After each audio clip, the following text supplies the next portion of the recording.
Alors, je ne sais pas si vous avez remarqué, mais depuis la semaine dernière, je prêche de manière un petit peu différente. Il manque un truc là. Avant, il y avait un énorme ordinateur qui cachait la moitié de mon visage. Et récemment, j'ai investi dans une de ces choses. Une tablette. Et alors, je n'imaginais pas qu'il y avait autant de prix, autant de choses différentes. Et quand j'ai été confronté à cette chose, je me suis posé des questions. Est-ce que j'en ai besoin que pour prêcher ou pour d'autres choses ? Est-ce que j'ai besoin de stocker des choses dessus et ça d'avoir une mémoire absolument colossale ? Est-ce que ça doit être quelque chose qui doit tenir dans ma main ? Est-ce que ça doit être quelque chose de gros ? Je me suis pris la tête. Et en faisant ça, je me suis rappelé quelque chose. Que généralement, ce à quoi on attribue de la valeur, ça devient important. Tout ce qui est important, on y attribue de la valeur. Et bien souvent, ce qu'on est prêt à investir en termes de temps, en termes de moyens, en termes d'argent dans quelque chose, c'est bien souvent le signe de son importance. Par exemple, certains d'entre nous ont bien raison d'investir un petit peu plus dans la qualité de la nourriture qu'ils achètent pour bien manger. Parce que pour eux, faire cet investissement, ça représente quelque chose d'important. Pour d'autres, vous avez un métier dans lequel c'est important que vous puissiez vous déplacer et votre image est importante. Alors peut-être que par rapport à la plupart des autres, vous allez investir un petit peu plus dans votre voiture.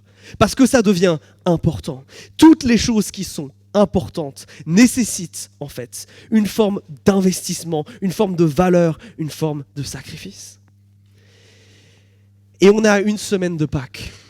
Et je crois que littéralement Pâques, c'est le moment le plus important de l'année.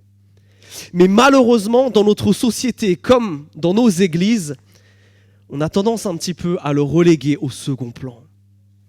Bien souvent, les Français ne savent même pas pourquoi il y a Pâques. On nous parle de chocolat, on nous parle de cloches, on nous parle de lapin, on nous parle d'œufs, mais on ne nous parle pas de Jésus crucifié.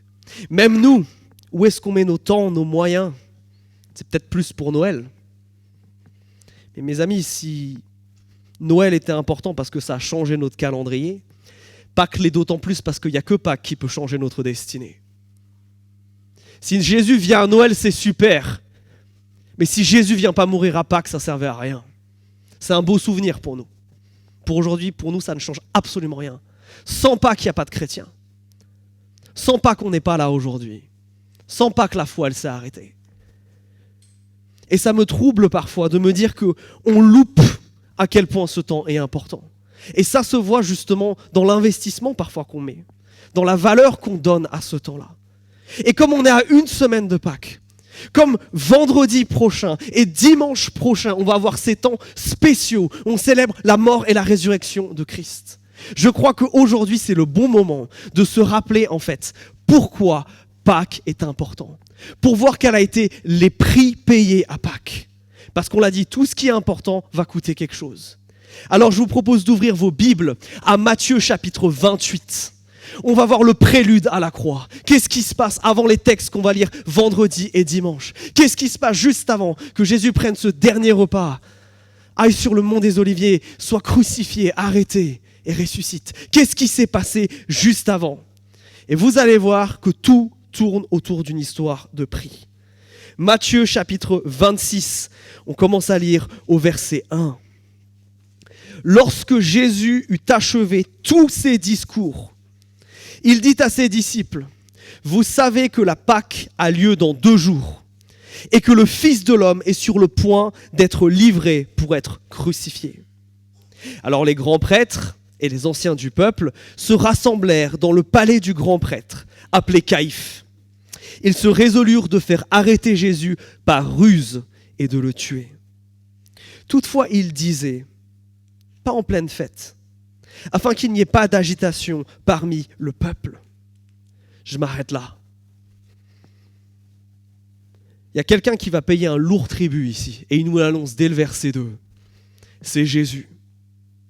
Jésus parle de lui-même en utilisant cette expression un petit peu bizarre là.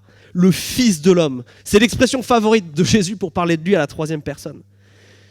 Mais pour les Hébreux, c'est un titre qui a beaucoup de sens. C'est des mots que Jésus emprunte à un vieux prophète qui s'appelle Daniel et qui, au chapitre 7 de son livre, dit la chose suivante, qu'à un moment, il y a quelqu'un qui va ressembler à un homme, qui va venir délivrer Israël, mais qui en même temps arrive sur les nuages, à qui on va donner la domination sur le monde entier.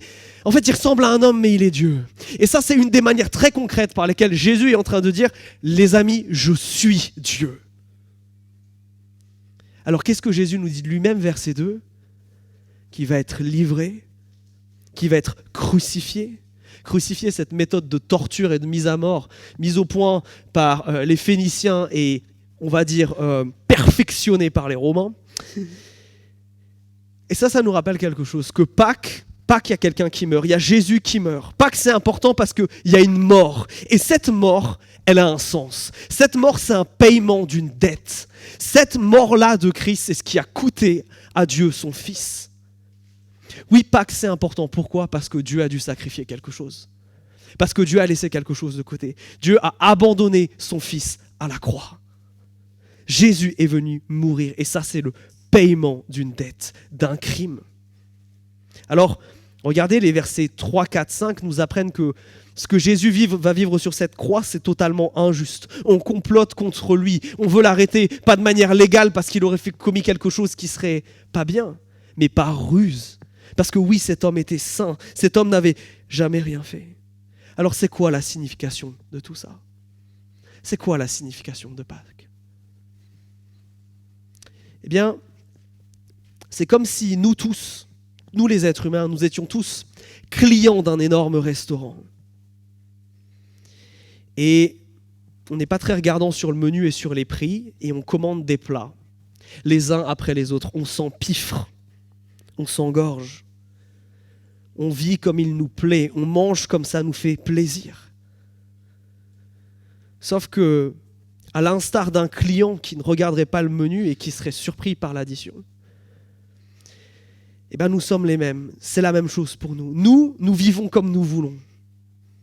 Et bien souvent, ça veut dire que nous faisons le mal. Nous avons, nous les êtres humains, une capacité à faire le mal qui est absolument incroyable. Tel quelqu'un qui souffrirait de boulimie, nous sommes incapables de nous retenir, de penser, de faire, de dire le mal. Nous sommes des gloutons du péché. Et aucun d'entre nous n'y échappe. Et ce péché, c'est comme consommer tous ces plats. Le problème, c'est qu'après avoir mangé, il y a l'addition qui arrive. Et l'addition, elle est salée. Le prix de nos péchés, il est exorbitant. Il est écrasant. À chaque fois que nous avons cultivé des pensées mauvaises envers quelqu'un, malheureusement, c'est envers Dieu qu'on l'a fait aussi. À chaque fois que nous avons fait du mal à quelqu'un, c'est à Dieu que nous l'avons fait aussi.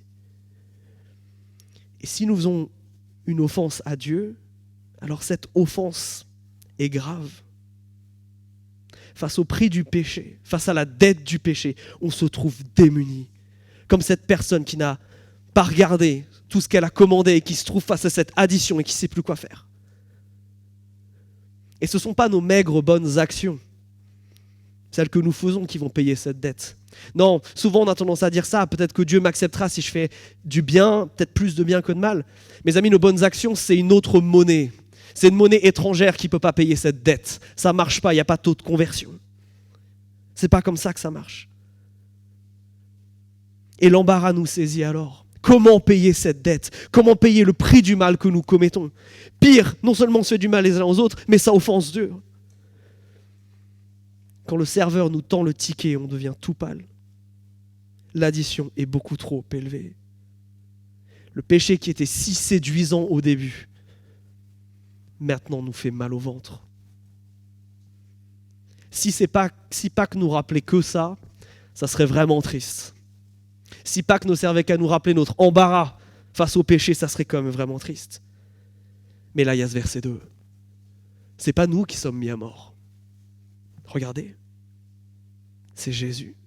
Celui qui va être livré, celui qui va mourir, celui qui va être crucifié, celui qui va payer l'addition, c'est qui ? C'est Jésus. Jésus, c'est celui qui, lorsque tu ne peux pas payer l'addition, c'est ce client mystère qui arrive en courant à ta table et qui va dire « c'est pour moi ». Pâques, c'est ça, mes amis. Pâques, c'est le rappel d'une dette impossible à payer, mais surtout de quelqu'un qui nous aime tellement, qui veut tellement pas qu'on ait à payer, parce qu'on ne peut pas payer. qui va venir mourir à notre place. Christ n'a jamais rien fait de mal. Il ne mérite pas, lui, de mourir, contrairement à nous. Et pourtant, lui vient. L'acte d'amour le plus incroyable qui existe. Donner sa vie pour des gens qui ne le connaissent pas, qui ne l'aiment pas, qui à force de faire le mal, bafouent son nom en permanence. Mes amis, Pâques c'est important. Pourquoi ? Parce qu'il y a quelqu'un qui meurt pour vous, pour nous, pour toi, pour moi. Pâques c'est important parce que chaque année, c'est le rappel que quelqu'un a dû mourir à cause de toi. À cause de toi, mais aussi pour toi. Parce que Dieu refuse. Parce que Dieu refuse que tu ne puisses pas aller à l'éternité. Il refuse que ton péché te sépare éternellement de lui. Ça, c'est la grandeur de la grâce de Dieu. Mais vous savez ce qui est encore plus incroyable ? C'est que tout ça, c'était planifié. Regardez ce texte. C'est quoi qui nous est dit au tout début ? Lorsque Jésus eut achevé tous ses discours, de quoi on parle ? De tout ce que l'évangéliste Matthieu nous a raconté jusqu'avant. De tout ce que Jésus avait à nous dire sur le royaume de Dieu, sur le fait d'être chrétien. Jésus n'est pas mort par hasard à ce jour-là. Jésus est mort après avoir dit tout ce qu'il avait à dire, pas une seconde avant. Verset 2, Jésus nous dit, je sais quand je vais mourir, ça arrive, c'est Pâques, c'est là, c'est maintenant. Tout était planifié. Plus grandiose encore, ce qu'il annonce au verset 1 et 2 commence à s'accomplir dans les versets 3, 4, 5. Il annonce qu'il va mourir et là, versets 3, 4, 5, on a le complot qui commence à arriver. Ces gens-là, ils complotent depuis un moment.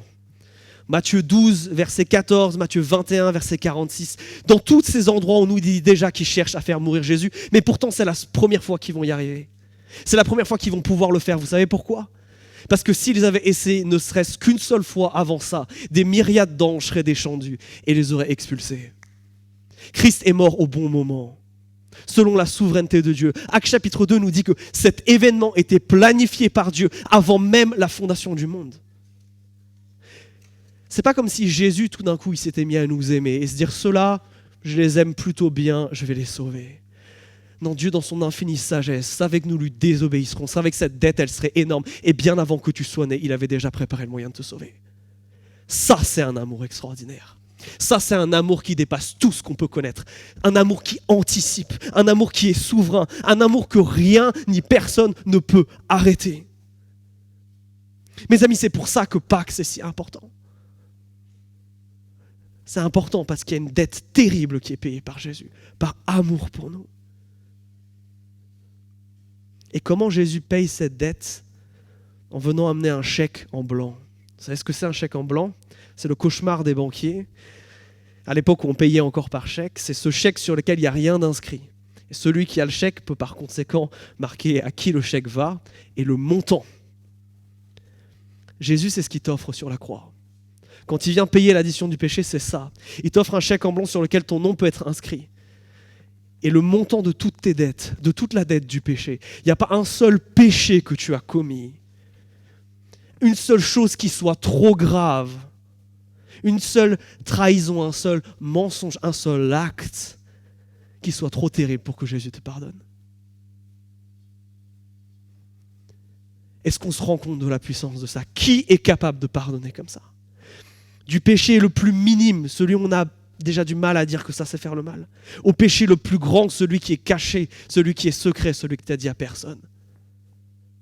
Le chèque en blanc que t'offre Jésus, il peut pardonner tout ça. Ça, c'est ce qu'on appelle la grâce. Ça, c'est la bonne nouvelle de Pâques. C'est pour ça que Pâques, c'est si important.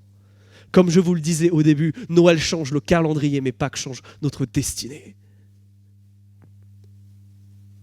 Je vous disais que Dieu faisait rien au hasard. Vous avez vu à quel moment tout ça se passe ? La Pâques. Alors, vous avez peut-être noté que quand on parle de la Pâques, là, dans la Bible, il manque un S. Nous, on n'écrit Pâques avec un S. Pourquoi ? Parce que Jésus va donner un deuxième sens à la Pâques. La Pâques, c'est ce premier épisode de la vie d'Israël où Dieu voit son peuple souffrir en esclavage, où il voit des gens mourir sur le poids de leur fardeau.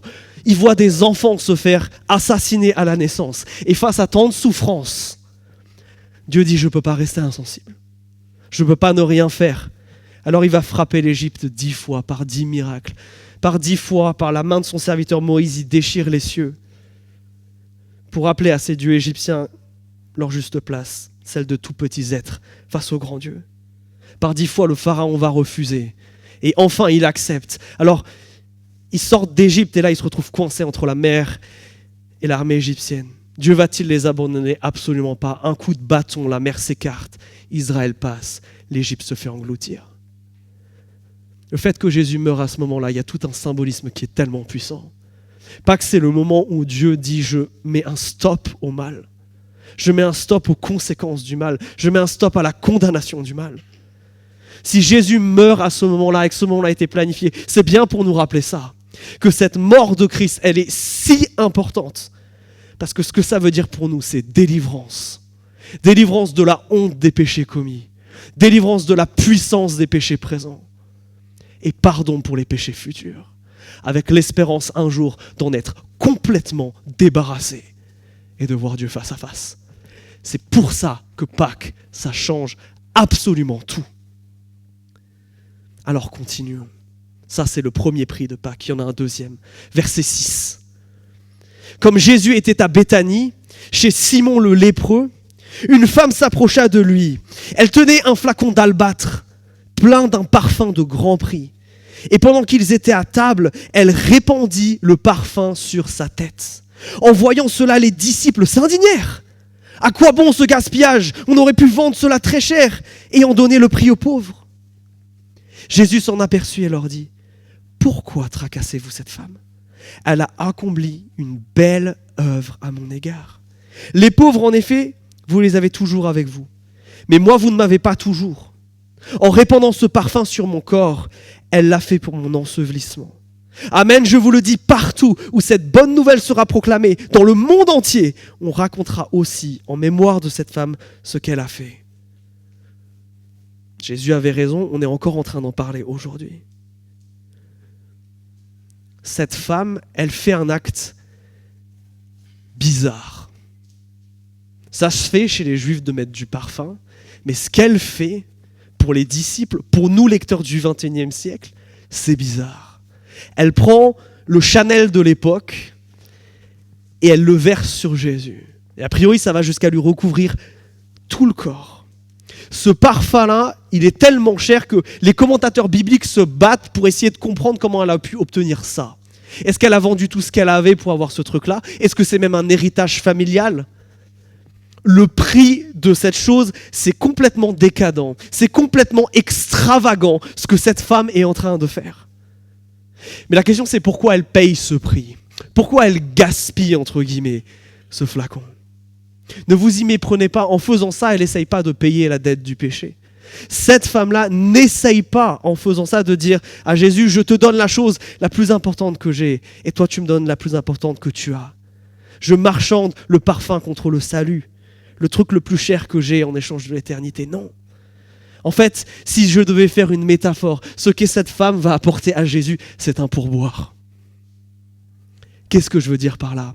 Quand j'étais aux États-Unis, ça a été mon grand choc avec la France. Je ne sais pas si vous savez ça, mais dans ce pays-là, les serveurs sont en partie payés par les pourboires. Donc c'est toujours très très important de laisser un pourboire. Mais chez nous, ce n'est pas le cas. Chez nous, les serveurs ont un salaire et c'est si on a apprécié leur service, si on est reconnaissant pour ce qu'ils ont fait pour nous, qu'on leur donne un pourboire. C'est exactement ce que Marie fait ici. On va voir pourquoi je vous dis que c'est Marie. Mais elle sait très bien qu'elle ne pourra rien apporter elle-même pour le paiement de cette dette. Par contre, elle a compris ce que Jésus est en train de faire. Et qu'est-ce que ça la pousse à faire, cette femme? À être reconnaissante. Et d'une manière mais tellement extravagante. Ce qu'elle fait là, c'est un acte de gratitude, de remerciement. Elle est en train de réaliser ce qui se passe. Elle a déjà écouté, Jésus a déjà dit au moins 2 fois qu'il allait mourir. Elle comprend ce que Jésus est en train de faire. Elle comprend que ce Jésus-là l'aime tellement qu'il va payer le prix du péché. Et quelle est sa réaction? Un acte de reconnaissance. Tu es mort à ma place, c'est bien le minimum que je peux faire pour te remercier. Marie, elle ne peut pas rester insensible, elle ne peut pas contenir son amour pour Jésus, elle ne peut pas contenir le fait de sa reconnaissance. Pas que c'est ce rappel-là.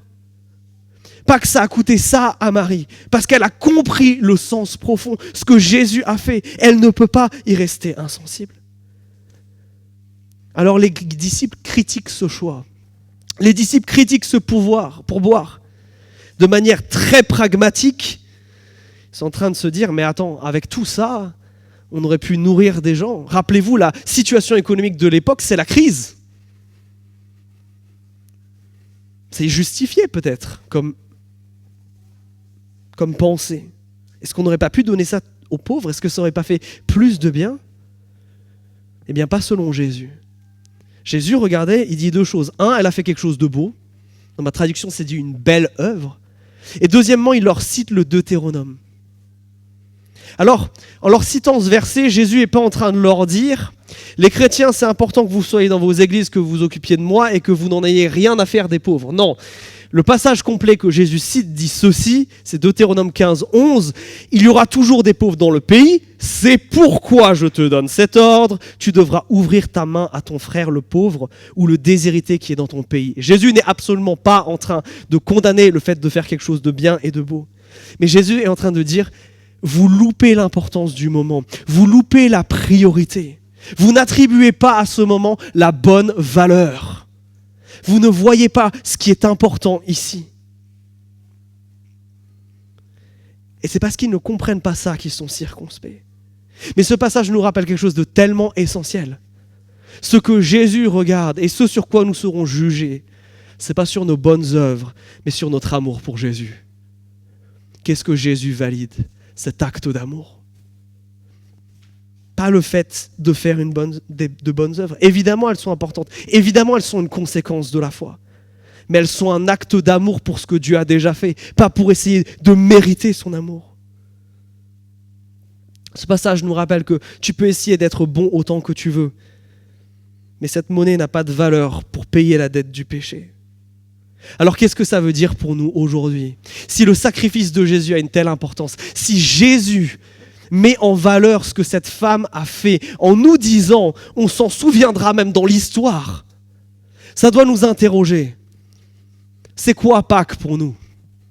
Est-ce que c'est un week-end de 3 jours en famille?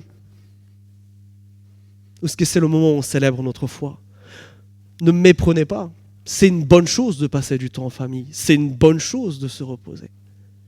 Mais de la même manière que Jésus dit à ses disciples, il est censé avoir une forme de priorité ici.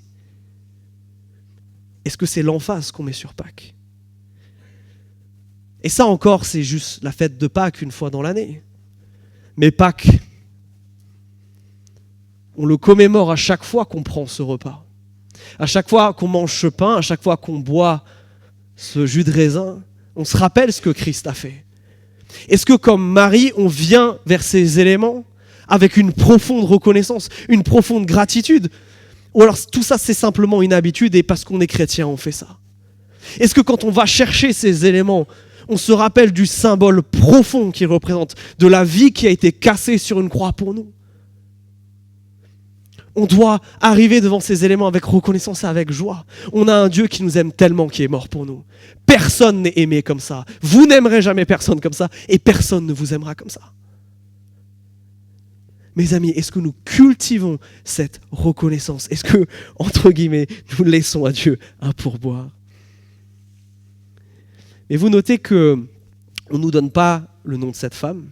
Dans le passage parallèle, dans Jean chapitre 12, on nous dit que c'est Marie. Alors pourquoi Matthieu, qui aime les détails, omet de mentionner son nom? Est-ce que, encore une fois, la Bible serait misogyne et voudrait effacer les femmes de l'histoire? Je ne crois pas. Je crois que c'est très intentionnel ce que Matthieu est en train de faire. Parce qu'il veut nous rappeler que l'important, ce n'est pas qui a fait l'acte, c'est l'acte que cette personne a fait. Et c'est surtout pour le mettre en contraste avec ce qui suit. Regardez les versets 14 et 15, qui sont les derniers versets de notre temps ensemble. Alors l'un des 12, celui qu'on appelle Judas Iscariote, se rendit chez les grands prêtres et dit « Que voulez-vous me donner pour que je vous le livre ?» Ils le payèrent 30 pièces d'argent. À partir de ce moment-là, ils cherchaient une occasion pour le livrer. Le contraste est saisissant. On a une femme anonyme et là on a l'un des 12. On a elle qui sacrifie quelque chose qu'elle a pour Jésus et lui qui le vend. On a Marie qui était une disciple de Jésus. Marie la sœur de Marthe, d'ailleurs j'ai oublié de vous le préciser. Mais Judas qui était un apôtre, qui était quelqu'un qui était appelé à proclamer ce message dans le monde entier. Le contraste est saisissant. Mais la réaction de Judas ici, le prix que lui paye, enfin, qu'il reçoit plutôt, il est dérisoire comparé à ce que Marie vient de donner. 30 pièces d'argent, c'est entre 1 et 3 mois de salaire pour un ouvrier agricole de cette époque. C'est une certaine somme. Mais c'est rien comparé à Jésus. C'est rien comparé à Marie. Et ce que vit Judas ici nous rappelle quelque chose de tellement important aussi. C'est que, mes amis, le péché nous amène des chèques en bois. Je vous ai parlé des chèques en blanc tout à l'heure. Le chèque en bois, c'est autre chose. C'est on vous donne un chèque, là, il y a votre nom, il y a un montant, mais quand on essaye de l'encaisser, il n'y a pas d'argent qui vient parce que le compte d'où provient ce chèque, il n'y a rien dessus. C'est exactement ce qui arrive à Judas. Ces 30 pièces d'argent, c'est un chèque en bois. Ces 30 pièces d'argent, après la Pâque, il ne va même pas les utiliser, il va les jeter par terre, et il va même se suicider. De désespoir. Il a échangé la vie de celui qui était prêt à mourir pour lui, pour 30 petites pièces d'argent. Et ça nous rappelle une leçon tellement importante par rapport à Pâques, qui est que le péché ne satisfait jamais, que le péché ne fait que des chèques en bois, et que quand on va être face à l'éternité à devoir payer cette dette, si la seule chose qu'on a amenée, c'est nos péchés, on n'amène absolument rien, on n'amène que des chèques en bois. Ce passage nous rappelle aussi pourquoi c'est si important. Parce que le péché nous donne ce plaisir temporaire. Et 30 pièces d'argent, c'est super, je vais pouvoir les dépenser. Mais au final, ne satisfait pas. Le péché te tend la main pour te prendre le bras.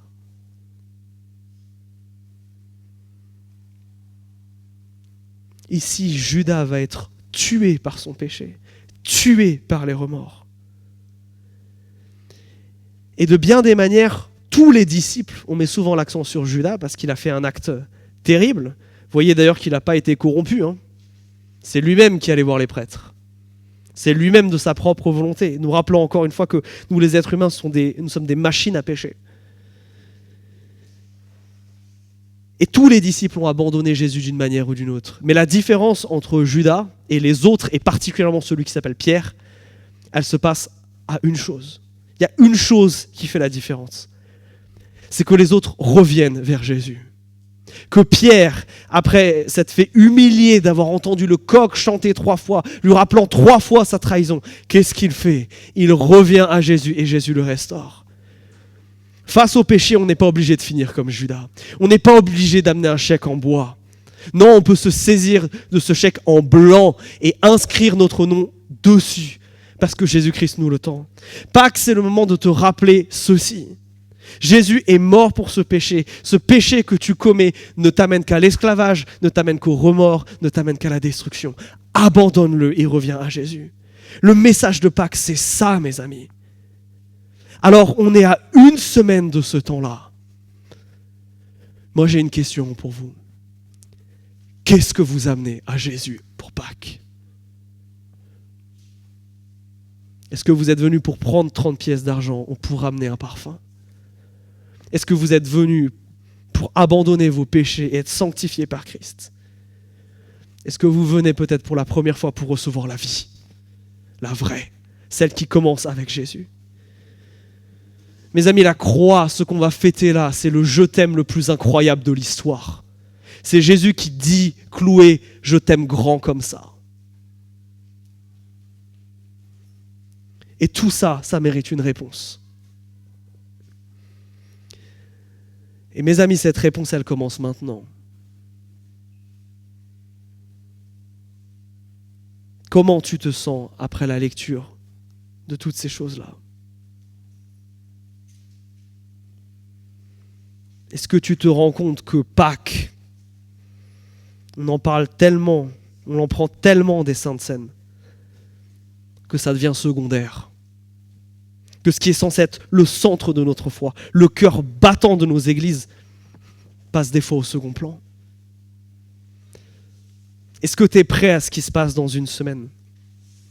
Est-ce que tu es prêt à célébrer cet amour de Dieu pour toi ? Est-ce que tu es prêt à apporter ce parfum de reconnaissance? Est-ce que tu es prêt à abandonner ces péchés et revenir à Jésus? Est-ce que tu es prêt à jeter ces chèques en bois et que ton nom soit inscrit sur ce chèque en blanc?